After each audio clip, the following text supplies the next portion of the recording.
no shit moment. Moment. Where you realized you've been doing something the wrong way for years. I had a used car and didn't realize until a couple years later that it had I had a used car and didn't realize until a couple years later that it had remote start. Person buying my now more used car. This has remote start. Me. No. Person pushes button. Starts car. Me. Well, price just went up. Never mind. I'm keeping it. When I was 5, a Pizza Hut employee told me that the powder on the breadsticks was called fairy dust. Ordered extra fairy dust on my breadsticks until I was around 14 when an employee said back, quote, "Do you mean garlic salt?" It still devastates me to realize how obtuse I was. It wasn't very long, but when I was learning to drive, my dad was explaining the rule of thumb regarding a safe distance to be behind the car in front of you. I thought it meant to hold your thumb up, and if your thumb didn't cover the entire car you were too close to it. When he caught me doing that, he asked me what I was doing. When I explained, he burst out laughing, then considered it and concluded it wasn't a bad idea, but perhaps a bit distracting. Also, every other driver thinks you're a super friendly guy or a bit passive aggressive. We bought a nice liquor cabinet. We got it delivered and noticed it was a bit shorter than we thought. No biggie. 3 years later, we are moving. Lift up cabinet and these beautiful ornate screw on legs wrapped in tape and bubble wrap fall off the bottom. Looks so much better now. Reminds me of when my mum bought a new sofa. About 6 months later, she's hoovering under the cushions when the base fabric pulls back to reveal some sort of metal and a mattress. Turns out we had a sofa bed. Made my friend sleep on the floor with a sofa bed right there. This one is extra funny. If one of your friends recognized the sofa bed from one of their relatives' houses and was just lying next to it all night going, why would he do this? I thought we were friends. Until last week, when my father-in-law would made a phone call on his very basic non-touch screen flip phone. He would open the menu, scroll to the phone icon, open it, hit the soft key for contacts, scroll to the person he wanted to call, press OK, then press the soft key to call. When he mentioned how he preferred his landline because he could just dial the number, I said, humor me. Just dial the number and hit the talk button. I've never seen a man so simultaneously grateful and embarrassed. Couple years ago, I was trying to open some toothpaste and had to break the seal of the tube. I used to look for something like a nail to break it. Then one day I looked at the pointy end of the cap and thought, what if I could use this to break it? And oh shit, it did fit and broke it effortless. And so did every other tube product I had in the house and their respective cap. My mind was blown. Edit. Changed dental paste to toothpaste since it sounds weird in English. I was cooking with my boyfriend a month or so ago, and I was confused when he mentioned he hated opening tubes of tomato puree because I just find it satisfying. I then proceeded to stare at him in disbelief when he started trying to peel the tiny foil seal off the end of the tube. I just slowly reached out, picked the screw top cap off the counter, and showed him the pointy bit. Since the dawn of time, I would pick up the silverware and utensils out of their tray in the dishwasher and put them away in their drawers, then go back and pick up more out of the dishwasher. Then one day I saw my wife lift the tray out of the dishwasher and I legit stood there with my mouth open. God damn it. I knew that thing moved because I've removed it and changed it around to make pans or big dishes fit better, and I've still been going back and forth for the silverware. Mine routinely shifts and comes out as I'm trying to pull the silverware out if there's too much in it, and my idiot response is to get mad and shove it back into place instead of realizing the universe is trying to show me something.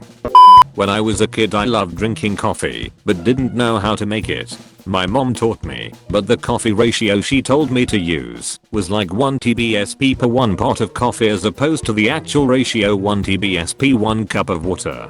Fast forward about 13 years to a couple months ago, and I was reading the back of my Folgers coffee thing and there was a little diagram showing how much to actually use. I then realized my mom had told me the wrong amount, so I wouldn't drink all her coffee and B, wasn't super hyped up going into school.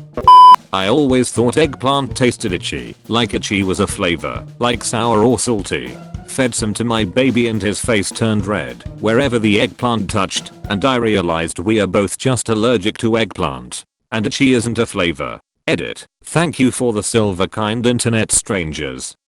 I lived in a house for 6 years with a bathroom with no shelf or cupboard to put toiletries into. I was very disappointed and ended up using a windowsill that was way too small to fit everything.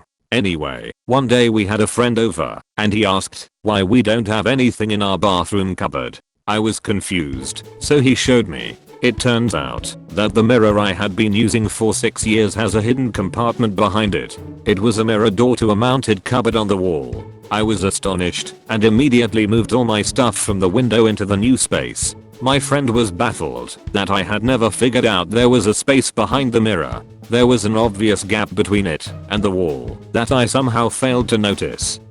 No one really ever told me you don't need to buy shoes with the back quote 2 finger space in front of the toes after your feet stop growing. I had been buying an entire size too big until about age 23. One day in college I decided to try a pair of Merrell barefoot type shoes, and after reading the sizing guide, bam, mind blown. It's terribly obvious mistake I, 29F, like to blame on being an only child. But really I'm just a fucking moron. Well, this was a few years ago. I was the director of it for a very large company. I was given a new cell phone and told to set up my voicemail. I don't know that when I recorded my name it would be played to whomever I leave a voicemail for. Well, the name I recorded was Dada84 Corporate It God. I worked there for 4 years until someone in the hallway referred to me as the Corporate It Godee. I was so embarrassed. I grew up without a mom. She passed when I was 6. I was afraid to ask my dad how to put a tampon in. One day I made a comment about age 18 to some friends that tampons hang out too far out your vajingo and made me feel like I waddled when I walk. My friend asked me how I put them in. I thought it would get stuck up there and wasn't inserting it far enough. Did it wrong for about 5 years. My friends still make fun of me for it. I can't help but use the dead mom card, but looking back it's pretty common sense how to shove it up there. Edit. For all those asking, I didn't really feel comfortable with my body, so I'm not sure I really understood what the directions were asking. For others asking, my dad was a really good dad. Obviously he made some general mistakes as a parent, as all parents do, but as a substitute mother he did a great job. He taught me how to shave my legs, funny voices and all, and he was a Girl Scout troop leader for almost 10 years.